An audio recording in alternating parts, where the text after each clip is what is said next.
بسم اللہ الرحمن الرحیم۔ السلام علیکم ناظرین۔ حضور صلی اللہ علیہ وآلہ وسلم کی ولادت پر ہونے والے معجزات۔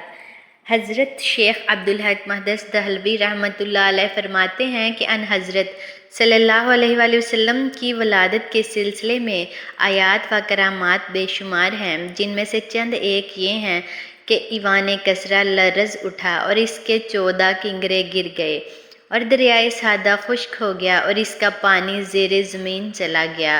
اور رود خانہ سادہ جسے وادی سادہ کہتے ہیں جاری ہو گیا، حالانکہ اس سے قبل اسے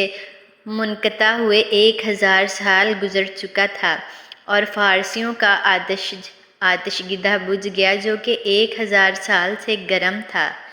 جب حضور صلی اللہ علیہ وآلہ وسلم پیدا ہوئے تو اللہ تعالیٰ نے آپ کو پاکیزہ بدن اور تیز بو کستوری کی طرح خوشبودار اور ختنہ شدہ، نان بریدہ چہرہ، نورانی آنکھیں، سرمگی دونوں شانوں کے درمیان مہر نبوت درخشاں پیدا فرمایا۔ رسول صلی اللہ علیہ وآلہ وسلم کی ولادت پر اللہ تعالیٰ نے آپ کی والدہ ماجدہ پر ایک روشن بادل ظاہر فرمایا کہ جس میں روشنی کے ساتھ گھوڑوں کے منہنانے اور پرندوں کے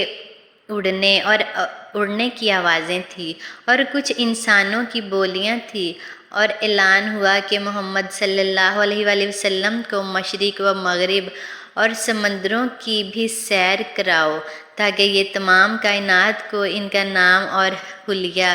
اور ان کی صفت معلوم ہو جائے، اور ان کو تمام جاندار مخلوق یعنی جنوں، انس، ملائکہ اور چرند و پرند کے سامنے پیش کرو، اور تمام انبیاء اکرام کی اخلاق حسنہ سے مزین کرو۔ اور اس کے بعد وہ بادل جھٹ گئے، ستارے قریب آ گئے، اور منادی نے اعلان کیا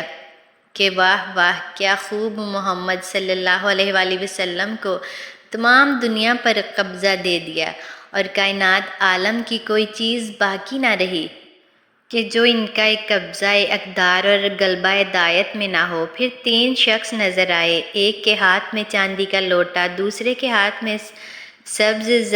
زمرد کا تشت، تیسرے کے ہاتھ میں ایک چمکدار انگوٹھی تھی۔ انگوٹھی کو 7 مرتبہ دھو کر حضور کے دونوں شانوں کے درمیان مہر نبوت لگا دی، پھر آپ کو ریشمی کپڑے میں لپیٹ کر آپ کی والدہ ماجدہ کے سپرد کر دیا گیا۔ ولادت شریف کے وقت غیب سے عجیب و غریب امور ظاہر ہوئے، اور آپ صلی اللہ علیہ وآلہ وسلم کے نور سے حرم شریف کے پست زمین اور ٹیلے روشن ہو گئے، اور آپ کے ساتھ ایک ایسا نور خارج ہوا کہ شام کے محلات نظر آ گئے، اور آسمانوں پر پہلے شیاطین چلے جاتے تھے اور کاہنوں کو بعض غیبات کی خبر دے دیتے تھے، اور وہ لوگوں کو کچھ اپنی طرف سے ملا کر بتا دیا کرتے تھے۔ لیکن حضور صلی اللہ علیہ وآلہ وسلم کی آمد سے آسمانوں میں ان کا آنا جانا بند ہو گیا، اور آسمانوں کی حفاظت شہاب ثاقب سے کر دی گئی، تو اس طرح وحی اور غیر وحی میں غلط ملت ہو جانے کا اندیشہ جاتا رہا۔ شہر مدائن میں محل کسریٰ پھٹ گیا، اور اس کے 14 کنکڑے گر پڑے، اور فارسی کے آتش گدے ایسے سرد پڑ گئے کہ ہر چند آن میں آگ جلانے کی کوشش کی گئی مگر نہ جلتی تھی۔ بحیر سادہ جو ہمدان و کم سے درمیان ایک بالکل خشک ہو گیا، وادی سادہ جو شام و کوفہ کے درمیان تھی جو کہ بالکل خشک ہوئی پڑی تھی، لبالب ہونے لگی اور لبالب ہو کر بہنے لگی۔ سبحان اللہ، کیا شان ہے میرے پیارے نبی حضرت محمد صلی اللہ علیہ وآلہ وسلم کی۔ ان کی آمد پہ دنیا میں ایسا نور چھایا کہ سارے اندھیرے جھٹ گئے۔ میرے محمد صلی اللہ علیہ وآلہ وسلم آخری نبی، اللہ کے آخری رسول ہیں، اور حضرت محمد صلی اللہ